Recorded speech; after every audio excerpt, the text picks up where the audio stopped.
আমার স্বামী আমার সাথে ঠিকমতো কাজ করতে পারে না, তাই দেবর আমার সাথে ৩ ঘন্টা যেভাবে কাজ করল। গল্পটি সম্পূর্ণ শুনলে আপনাদের মেশিন দিয়ে টপ টপ করে পানি চলে আসবে। আপনারা হাতের কাজ করতে বাধ্য হবেন, তাই হাতের কাজ করার আগে অবশ্যই হাতের কাছে টিস্যু রাখবেন বন্ধুরা। আমার নাম নেহা এবং আমি এখন ২৮ বছর বয়সী। আমাদের বিবাহ হয়েছে ৪ বছর হয়ে গেছে, কিন্তু এখনও আমাদের কোনো সন্তান নেই। আমার স্বামী অমিত একটি প্রাইভেট কোম্পানিতে চাকরি করেন এবং শহরে থাকেন। তিনি খুব পরিশ্রমী, কিন্তু তার কাছে আমার জন্য একেবারেই সময় নেই। আমাদের বিবাহিত জীবন শুধু একটা আনুষ্ঠানিকতা হয়ে দাঁড়িয়েছে। আমি চাইলেও তাকে আমার কষ্টের কথা বলতে পারি না। আমাদের বাড়ি গ্রামে, যেখানে আমার শাশুড়ি, শ্বশুর এবং দেবর থাকেন। আমার দেবর রাহুলের বয়স ৩০ বছর। তিনি গ্রামেই থাকেন এবং পুরোপুরি কৃষিকাজের দেখাশোনা করেন। তার শরীর মজবুত এবং সুঠাম, কারণ তিনি দিনরাত পরিশ্রম করেন। গ্রামে তার খুব সম্মান আছে, কারণ তিনি দায়িত্বশীল এবং বুদ্ধিমান ব্যক্তি। রাহুলের বিয়ে হয়েছে পুনম ভাবির সাথে এবং তাদের ২টি ছেলে আছে। তিনি তার স্ত্রীকে খুব ভালোবাসেন এবং সবসময় তাকে খুশি রাখার চেষ্টা করেন। তার জীবন পুরোপুরি তার পরিবারকে কেন্দ্র করে ঘোরে। যখনই আমি তাকে দেখি, ভাবি যে আমারও যদি এমন জীবন হতো, কিন্তু আমার ভাগ্য অন্য রকম ছিল। বিয়ে হয়ে ৪ বছর হয়ে গেছে, কিন্তু এই ৪ বছরে আমি বিবাহিত জীবনের সেই সুখ কখনো অনুভব করিনি যা প্রতিটি মেয়ে আশা করে। আমার স্বামী অমিত তার কাজে এতটাই ব্যস্ত থাকে যে তার কাছে আমার জন্য সময় নেই। কখনো তাকে অন্য শহরে যেতে হয়, আবার কখনো তিনি পুরো মাসের জন্য বাইরে থাকেন। আমি শুধু দিন গুনি, কখন তিনি ফিরবেন, কখন আমি তার ভালোবাসা পাব, কিন্তু প্রতিবারই শুধুই হতাশায় হাতে আসে। বিয়ের আগে আমি সবসময় ভেবেছিলাম যে আমার স্বামী আমাকে দুনিয়ার সব সুখ দেবেন, আমাকে কোলে নিয়ে ভালোবাসবেন, আমার সাথে বসে কথা বলবেন, কিন্তু বাস্তবতা ছিল একেবারেই উল্টো।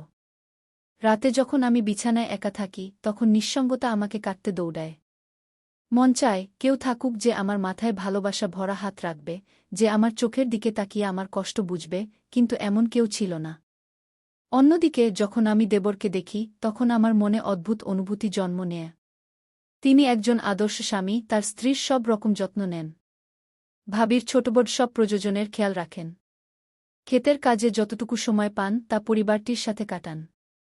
ভাবি যখনই তাকে কিছু বলেন, তিনি মনোযোগ দিয়ে শোনেন এবং তার সব ইচ্ছা পূরণ করার চেষ্টা করেন। আমি অনেকবার দেখেছি যে ভাবি যখন ক্লান্ত থাকেন, তখন দেবর নিজেই কাজে হাত লাগান। কখনো তার জন্য চা বানিয়ে আনেন, কখনো তার মাথায় আদর করে হাত বুলিয়ে দেন। বাড়িতে যখনই হাসিমজাক হয়, তখন দেবর তার স্ত্রীর সঙ্গেই বসে থাকেন। ভাবির চোখে সেই সন্তোষ স্পষ্ট ঝলকে, যা একজন স্ত্রী তার স্বামীর ভালোবাসা থেকে পায়, এবং এই জিনিসটাই আমাকে ভিতরে ভিতরে জ্বালাতে শুরু করেছিল। আমি নিজেকে বোঝাতে চেষ্টা করতাম যে এমন ভাবনা ভুল, কিন্তু মনকে নিয়ন্ত্রণ করা এত সহজ ছিল না। যখন আমি দেবর এবং পুনম ভাবিকে হাসতে, কথা বলতে, একে অপরের সাথে খুশি দেখতাম, তখন আমার মনে এক অদ্ভুত জ্বালা উঠত। মনে প্রশ্ন আসত, কেন অমিত আমার সাথে এমন আচরণ করেন না? অনেকবার এই ভেবে চোখে জলও আসত যে যদি আমার বিয়ে দেবরের সাথে হতো। যখন আমি পুনম ভাবিকে তার সাথে দেখতাম, তখন মনে এই প্রশ্ন উঠত যে আমি যদি তার জায়গা হতাম, তাহলে কি আমিও এত ভালোবাসা পেতাম? দেবর কি আমাকেও ততটাই খুশি রাখতেন যতটা তিনি তার স্ত্রীকে রাখেন? এটা ভুল ছিল, কিন্তু এটা আমার মনে বারবার আসত। রাতের নীরবতা আমার নিঃসঙ্গতাকে আরও গভীর করে তুলত। যখন পুরো বাড়ি ঘুমিয়ে পড়ত, তখন আমি পাশ ফিরতে থাকতাম। কখনো চোখ বন্ধ করলে দেবরের হাসি মনে পড়ত, কখনো ঘুমাতে চেষ্টা করলে তার শক্তিশালী হাতে খেতে কাজ করার দৃশ্য চোখের সামনে ভেসে উঠত। যখন অমিত বাড়ি আসতেন, তখনও তিনি শুধু ফোনে ব্যস্ত থাকতেন। আমি অনেকবার চাইতাম যে তিনি আমার দিকে তাকান, আমার পাশে বসেন, আমার সাথে ভালোবাসা ভরা কথা বলেন, কিন্তু এমন কিছুই হতো না। বিবাহিত হয়েও আমি কোনো অবিবাহিত মেয়ের মতো ভালোবাসার জন্য তাড় পাচ্ছিলাম। আমার মনে বারবার এই প্রশ্ন উঠত যে যদি আমার স্বামী আমাকে ভালোবাসা না দেন, তাহলে কি আমি সারা জীবন এভাবেই একা থাকব? আমার কি জীবন অন্যের সুখ দেখে জ্বলতে জ্বলতেই কাটাতে হবে? আমি তো আগেই একা ছিলাম। তখনই আমার স্বামী বললেন যে তাকে কাজের সূত্রে অন্য শহরে যেতে হবে। প্রতিবারের মতো এবারও তিনি যাওয়ার সময় বলেছিলেন, নেহা, নিজের যত্ন নিও, বেশি চিন্তা করো না, আমি তাড়াতাড়ি ফিরব। কিন্তু আমি জানতাম যে তাড়াতাড়ি মানে কমপক্ষে ১ মাস তো হবেই। তার কথাগুলো এখন আমার কাছে ফাঁপা মনে হতে শুরু করেছিল। আমি কোনো অভিযোগও করতে পারতাম না, কারণ আমি নিজেকে বুঝিয়ে নিয়েছিলাম যে তার প্রাথমিকতা শুধু তাদের কেরিয়ার, আমি এখন নয়। বাড়ির সমস্ত কাজ এবং দায়িত্ব আমার এবং পুনম ভাবির ছিল। সারাদিন কাজে ব্যস্ত থাকতাম, কিন্তু মন তো সেখানেই ঘুরে বেড়াত জেঠির দিকে। সেদিন সকালের সময় ছিল। আমি উঠোনে কাপড় ধুচ্ছিলাম। সূর্যের হালকা রশ্মি সাদা চাদরের উপর পড়ছিল এবং ঠান্ডা বাতাস বইছিল। আমি বালতিতে কাপড় ভিজিয়ে রেখেছিলাম, কিন্তু যেই আমি কল খুললাম পানি আসল না। আমি বেশ কয়েকবার চেষ্টা করলাম, কিন্তু পানির এক ফোঁটাও পড়ল না। আমি এদিক ওদিক দেখলাম এবং দেখলাম যে জেঠজি ক্ষেত থেকে ফিরছিলেন। কপালে ঘামের ফোঁটা চকচক করছিল এবং তার শক্তিশালী শরীর, যা পরিশ্রমে গড়া হয়েছিল, সূর্যের আলো ঝলমল করছিল। আমি সংকোচের সাথে বললাম, জেঠজি, দেখুন না কল থেকে পানি আসছে না, একটু দেখুন কি হয়েছে কি। তিনি আমার কাছে এলেন এবং কিছু না বলে কলের দিকে ঝুঁকে গেলেন। আমি দেখলাম তার শক্তিশালী বাহু নড়ছিল যখন তিনি কল ঘুরাচ্ছিলেন। তার চওড়া কাঁধ এবং ঘামে ভেজা টি-শার্ট আমার হৃদস্পন্দন বাড়িয়ে দিচ্ছিল। আমি নিজেকে থামাতে চাইছিলাম, কিন্তু তার পুরুষত্ব, তার পরিশ্রম, তার প্রভাব, কিছু তো ছিল যা আমাকে আকর্ষণ করছিল। যেই পানিটি বইতে শুরু করল, আমি তাড়াতাড়ি আমার হাত বালতিতে ডুবিয়ে দিলাম, কিন্তু আমার কবজি তার হাতে ছুঁয়ে গেল। একটা হালকা শিহরণ পুরো শরীরে ছড়িয়ে গেল। তিনি আমার দিকে তাকালেন, আমি ঘাবড়ে গেলাম এবং মাথা নিচু করে নিলাম। এখন পানি আসছে, দেখে নাও। তিনি হাসলেন। থ্যাংক ইউ, আমি আস্তে করে বললাম এবং তাড়াতাড়ি কাপড় ধুতে লাগলাম, কিন্তু আমার হাত কাঁপছিল। সেদিনের পর থেকে আমি বারবার তাকে দেখতে লাগলাম। যখন তিনি খেতে কাজ করতেন, আমি লুকিয়ে জানালা দিয়ে দেখতাম। যখন তিনি কুর্তা বদলাতেন এবং তার শক্তিশালী বুক দেখা যেত, তখন আমার গাল লাল হয়ে যেত। মনে অদ্ভুত অস্থিরতা হতে লাগত। আমি কি তাকে ভালোবাসতে শুরু করেছিলাম, নাকি এটা শুধু আমার একাকিত্ব ছিল, যা আমার অনুভূতিকে বিভ্রান্ত করছিল? অনেকবার আমি ইচ্ছা থাকা সত্ত্বেও তার কাছে যাওয়া থেকে নিজেকে বিরত রাখতাম, কিন্তু তবুও আমার চোখ অনিয়ন্ত্রিত ছিল। আমি জেনে শুনে সেই সব জায়গায় যেতে শুরু করলাম, যেখানে তিনি থাকতেন, কখনো রান্নাঘরে, কখনো উঠোনে, কখনো কুজোর পাশে। এবং আমি লক্ষ্য করলাম যে তার চোখও আমাকে খুঁজতে শুরু করেছিল। একদিন যখন আমি উনুনে রুটি বানাচ্ছিলাম, তখন জেঠজি সেখানেই বসেছিলেন।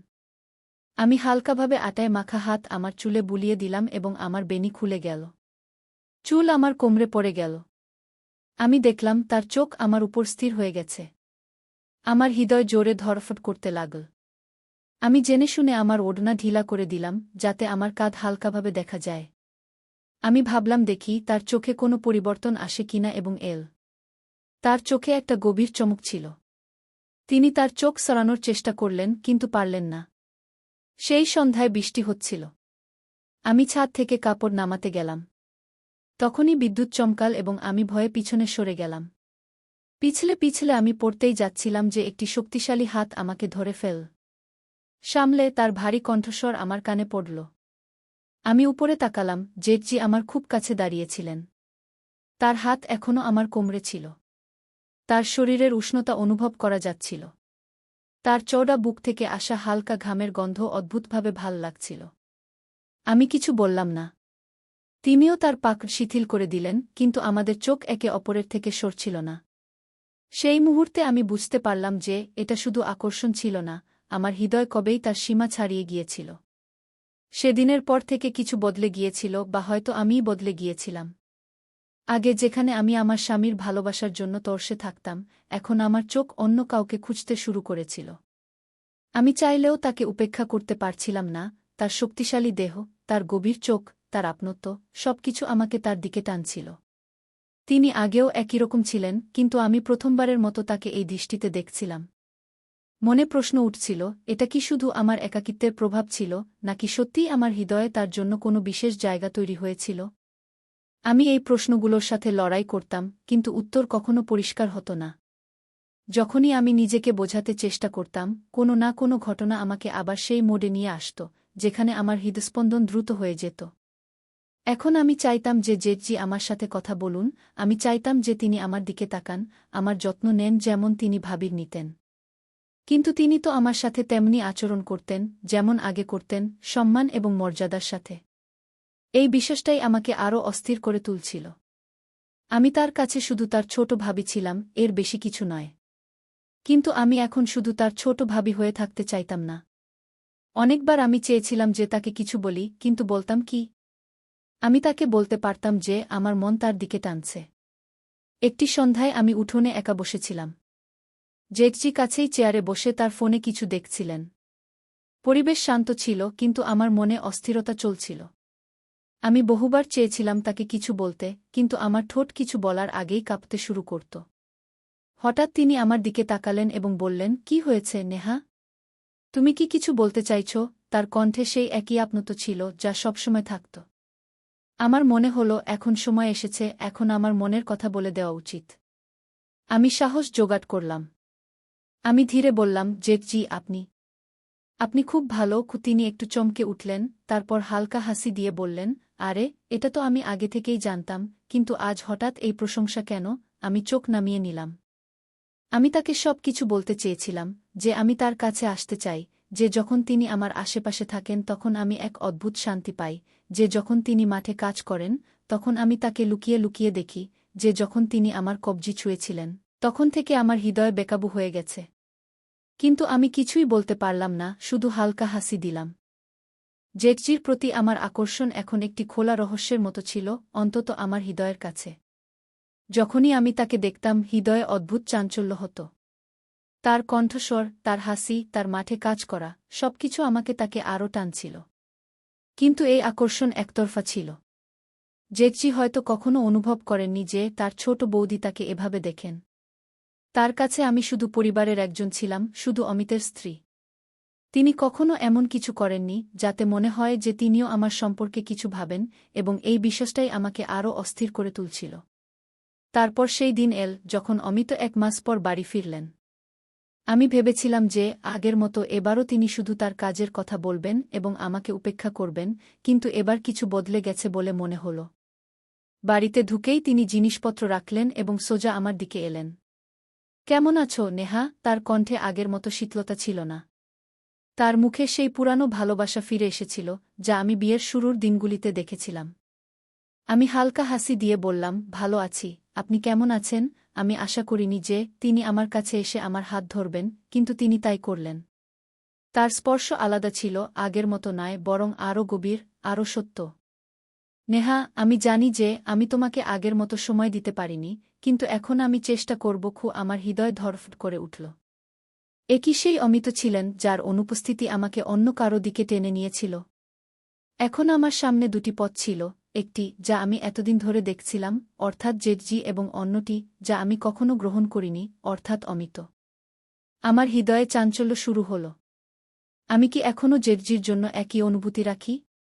সেই রাতে যখন আমি একা ঘরে বসেছিলাম, তখন আমি নিজেকে এই প্রশ্ন করলাম, এবং উত্তর ধীরে ধীরে স্পষ্ট হতে লাগল।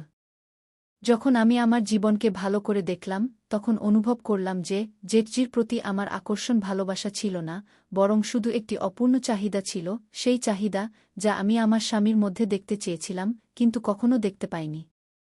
যখন আমি অমিতের কাছ থেকে সেই ভালোবাসা পাইনি, যা আমার প্রয়োজন ছিল, তখন আমি তা অন্য কোথাও খুঁজতে শুরু করেছিলাম। এবং সেই অন্য কোথাও আমার নিজের বাড়িতে, জেঠজির রূপে। কিন্তু জেঠজি কি কখনো অনুভব করেছিলেন যে আমি তার জন্য কিছু অনুভব করতে শুরু করেছিলাম? না। তিনি কি কখনো আমার চোখে কোনো পরিবর্তন দেখেছিলেন? না। এবং এটাই সঠিক ছিল। তিনি ঠিক তেমনি ছিলেন যেমন সবসময় ছিলেন, তার মাঠ এবং পরিবারে ব্যস্ত, তার সন্তান এবং স্ত্রীর প্রতি সমর্পিত। আর আমি এখন ধীরে ধীরে এই অনুভূতি থেকে বেরিয়ে আসছিলাম। অমিত এখন সত্যিই বদলে গিয়েছিলেন। তিনি এখন আমার সাথে বেশি সময় কাটাতে শুরু করেছিলেন। রাতে যখন আমি পাশ ফিরতাম তখন তিনি আমার হাত ধরে ঘুম পাড়াতেন। এখন যখন আমি উঠোনে বসি তখন আমার চোখ জেঠজির দিকে যায় না। এখন যখন তিনি মাঠে যান তখন আমি লুকিয়ে তাকে দেখার চেষ্টা করি না। এখন যখন তিনি আমার কাছে থাকেন তখন আমার হৃদয় জোরে ধড়কে না, কারণ এখন আমি বুঝতে পেরেছি যে আমার যে ভালোবাসা দরকার ছিল তা অন্য কোথাও নয়, আমার নিজের স্বামীর কাছেই ছিল। সবকিছু বদলে গিয়েছিল, কিন্তু একটি জিনিস যা কখনো বদলায়নি, তা হল জেঠজি কখনো অনুভব করেননি যে আমি তাকে পছন্দ করতাম। এবং হয়তো এটাই ভালো ছিল। আমার হৃদয়ে যে অনুভূতিগুলি ছিল তা এখন হারিয়ে গেছে। জেঠজি এখনও একই রকম হাসি খুশি, তার কাজে ব্যস্ত, তার স্ত্রী এবং সন্তানদের সাথে খুশি।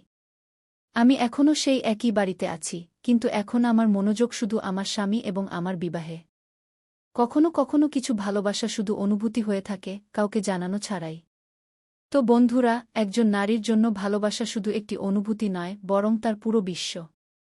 যখন সে তার স্বামীর কাছ থেকে সেই ভালোবাসা পায় না, যা তার প্রয়োজন, তখন তার হৃদয় বিচলিত হতে শুরু করে। নেহার সাথেও এমনটাই হয়েছিল। অমিত যদি সময়মতো না বদলতেন, তাহলে হয়তো তার একাকিত্ব তাকে এমন পথে নিয়ে যেত, যেখানে দুটি পরিবার ধ্বংস হতে পারত, তার নিজের এবং তার জেঠের। তাই প্রত্যেক স্বামীর বুঝতে হবে যে, তার স্ত্রী শুধু রুটি বানানো এবং ঘর সামলানোর জন্য নয়, তারও ভালোবাসা, সম্মান এবং আপনত্ব প্রয়োজন। যদি সে এসব না পায়, তাহলে সে অন্য কোথাও ভালোবাসা খুঁজতে শুরু করে, এবং এটাই যেকোনো সম্পর্ক ভাঙার সবচেয়ে বড় কারণ হয়ে দাঁড়ায়। আপনার এই গল্পটি কেমন লাগল? যদি আপনার এই গল্পটি পছন্দ হয়ে থাকে, তাহলে লাইক করুন, কমেন্ট করে আপনার মতামত জানান এবং আমাদের চ্যানেল সাবস্ক্রাইব করুন, যাতে এরকম আরও হৃদয়স্পর্শী গল্প আপনার কাছে পৌঁছাতে পারে।